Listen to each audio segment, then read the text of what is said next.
Hey sci-fi fans, Aaron Sagers here. Very excited to be joined by the cast and executive producer of 12 Monkeys. Of course, they just had their season 3 air and just wrapped season 4 last Friday, right guys? The Toronto leg of it. The Toronto leg of it. Yeah. So we're off to Prague. Well, first off, congratulations on a great season 3 and looking forward to season 4.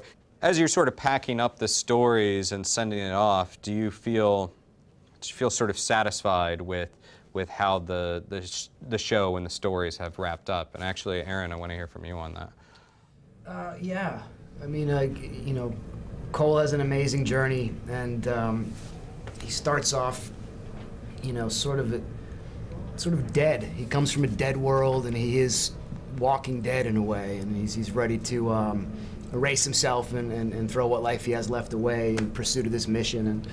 And then over the course of the story, he comes alive. He experiences life. He hears beautiful music for the first time. He tastes food he enjoys for the first time. He falls in love. He has a child. And then in the end, he has to come full circle again and be prepared to let that go and say goodbye to all that, and then let the time clock play out to give all that meaning. So I like how it ended up. Yeah. How about your character? You feel like you're happy with how? Because you know when the series began, life didn't seem so bad for you. You know, Yeah, it's you know, different. and then life goes off the rails. How do you think that kind of closing the book on the series? How did you feel about the send-off for your character? I feel this real sense of dichotomy between how I, Amanda, feel as the character, you know, and the character's life and progression, and then also how Cassie feels. I read the final script, and the first thing I did was text Terry, and I just wrote, "It's perfect."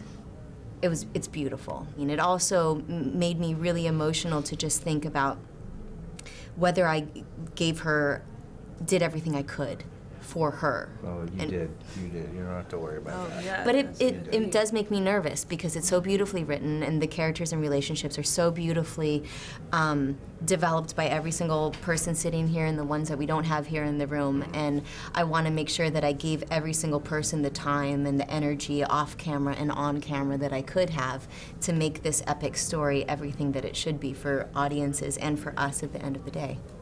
So beautiful. Yeah. Well, along with that epicness has been some zany moments and a music video that was both violent and dark and also just whimsical and great, the 99 Balloons.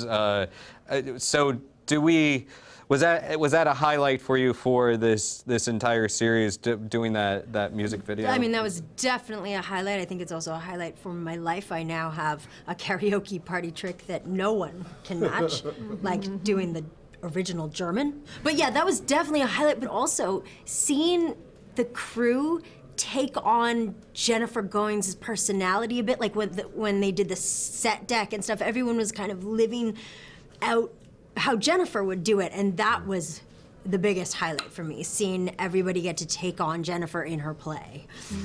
Okay. Well, what can we tease for 4 as far as whether it's another musical number, if it's you know, what kind of things can we set out?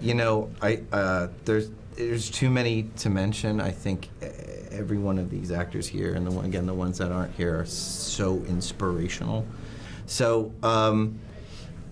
Each one of these characters completes their arc, I think is I think the best way to say, rather than say we're going to the Middle Ages, which we are, but I think it's really about the end of these emotional journeys for these characters that I think I'm looking forward to sitting in an editing room for the next 3 months. And there's payoffs from season 1. Yeah. Like, it is such a crafted, meticulously crafted, singular piece of television. It's often you don't see that, nor do you get to work in that. So. All right, well, guys, thanks so much, and congratulations, and good luck going into season 4. Thank you. Thank you.